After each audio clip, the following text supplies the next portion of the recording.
Among the best known of all the biblical passages must certainly be Psalm 23. Many of those who have never even had the opportunity or chosen to read Scripture recognize its familiar words and its images. As a pastor, I have used this psalm in many different settings.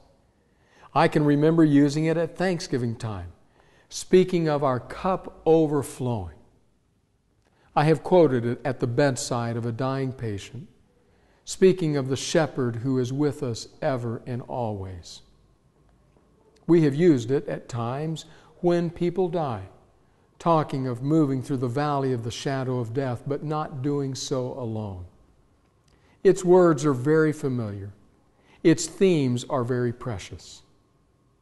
I'd like to take you there again to this very familiar psalm and spend some time asking, what does the psalm tell us about the shepherd?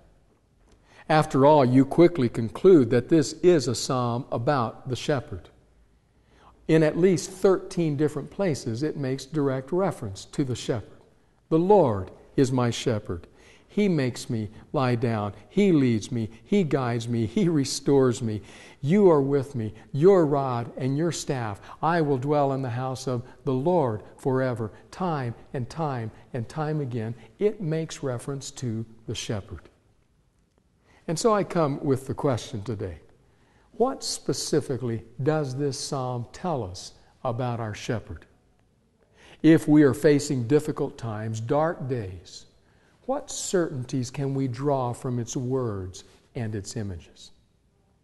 I would suggest today that there are three. The first certainty that I can draw from this psalm about my shepherd is this: I do not have needs that my shepherd cannot meet. Let's read the first three verses of the psalm. This psalm of David begins, "The Lord is my shepherd, I shall not be in want. He makes me lie down in green pastures. He leads me beside quiet waters. He restores my soul. He guides me in paths of righteousness for His name's sake." That beginning line is immortal.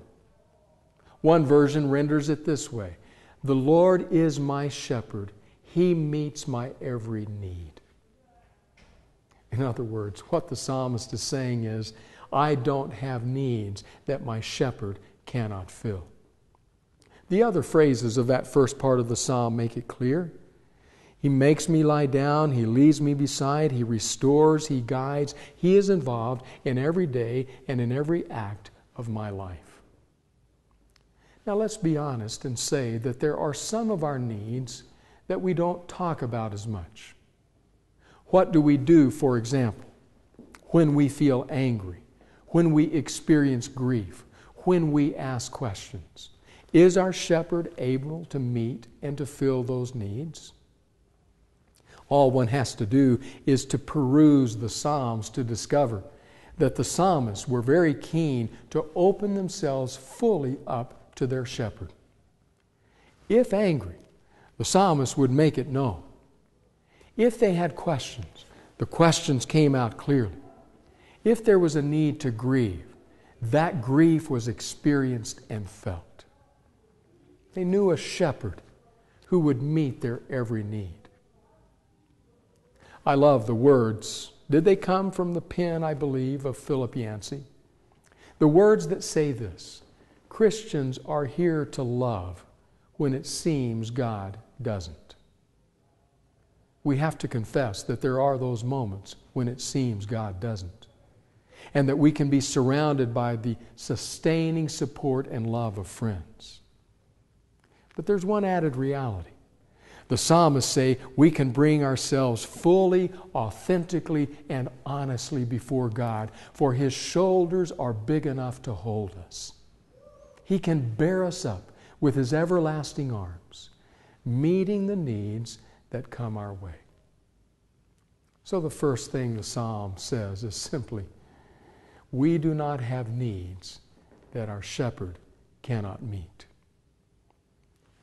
But there's a second promise, if you will, that grows out of this psalm. This one is very brief. It is contained in verse 4. Listen to what it says. Even though I walk through the valley of the shadow of death, I will fear no evil, for you are with me. Your rod and your staff, they comfort me. If it can be truthfully said that we do not have needs that our shepherd cannot fill, then I would suggest to you it can also be truthfully said we do not walk through valleys where our shepherd does not come. Right there, the psalmist says it. I love the fact that he uses the word through. He doesn't say we walk to the valley of the shadow of death or that we walk in the valley, but he says, even though I walk through the valley of the shadow of death, our shepherd will walk with us. I encountered a story that moved and touched my heart. It's the story of our author and speaker, Jennifer Rothschild. At 15 years old, she was diagnosed with a rare degenerative disease that would cause her to eventually lose her sight. Listen to her words as she describes something that I think is important about our shepherd. It was a very crowded bus, and all the passengers looked on sympathetically as Susan made her way down the aisle. She fumbled with her cane, and as she nestled herself into her seat, the onlookers just watched with questions and concern. It had been a year since Susan lost her sight. When she first became blind, she fell into a deep pit of depression. Her world had crumbled. Her sadness overtook her. Not only was her heart crushed, but so was the heart of her husband, Mark. He so loved his wife and wanted to help her, and so he did, at least. He tried. Inch by inch, he helped pull her out of that pit of depression, helped give her skills and confidence, and to regain her sense of self. And that husband, so in love with his wife, did all he could to help her with her new state of darkness. After many months of Susan's blindness, she began to feel more confident because of Mark's help. She felt like perhaps she could return to her job again. And Mark promised that he would help her, of course, with that also. So every day, Mark would drive his wife to work, walk her into the office, make sure that she was settled, and then leave to go to his military base across town. Mark was a military officer. When he would get off from work, he would come back to her office and take her home. This went on for several weeks, and with every day, though Mark so wanted to help his wife, the burden was becoming heavier. And he realized it was becoming logistically impossible for him to continue and to make it to the base on time. He dreaded having to announce to Susan that he wasn't going to be able to drive her to work. But in the end, he had to do it. I can't ride the bus to work, she replied. I'm blind. How am I going to know how many stairs there are? How am I going to know what path to take? I feel like you're abandoning me. Mark's heart was crushed. He promised her, like he had from the very beginning, he would do whatever it took to help her feel confident and independent on the bus. He helped her with the routes. He helped her learn the stairs and the paths. And finally, after several weeks of doing so, Susan felt confident enough to try alone. He went to his base. She went to her work. Monday morning, she got on the bus. She went to work. She came home. It was flawless. The week went by. Then Friday morning arrived. Susan made her way onto the bus, and as she went to pay her fare, the bus driver said, "Ma'am, you sure are lucky." Susan said, "Are you talking to me?" The bus driver said, "Yeah, it must feel good to be cared for as you are." Susan replied, I don't know what you mean, sir." The bus driver said, "Well, you know, every morning when I drop you off at your stop, as soon as those doors open, I can see that man standing over there at the corner, and he watches you. As soon as you step off the bus, his eyes are on you. I think he's some kind of military officer because of his uniform. And his eyes follow you as you walk across the parking lot. And his eyes don't leave you as you're trying to walk up those stairs.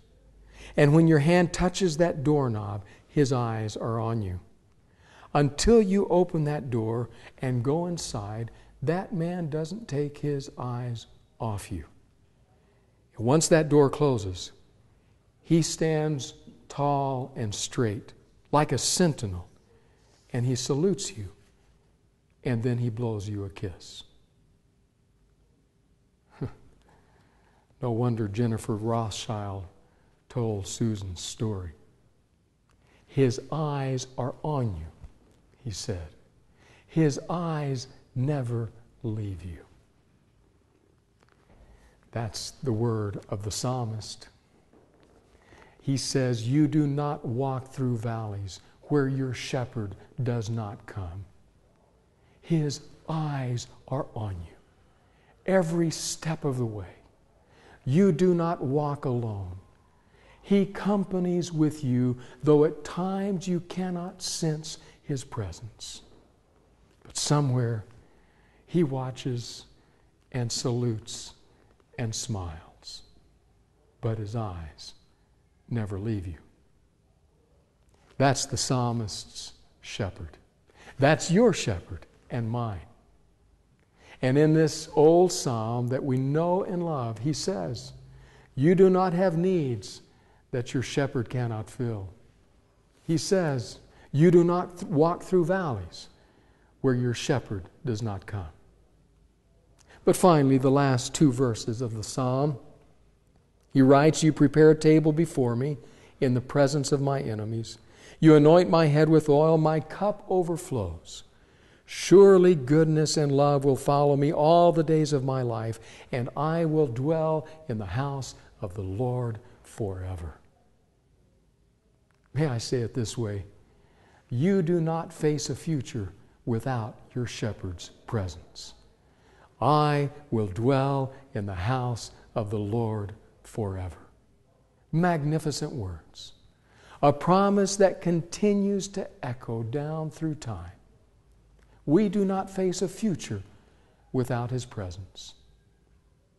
Maybe one of my favorite all-time preachers is Fred Craddock. Fred Craddock, writing of that theme over in John's Gospel, the 14th chapter, says this. It is as though Jesus, when He is leaving His disciples to an uncertain future, answers their questions that are not even asked. You remember His words, but you may not have thought of their questions.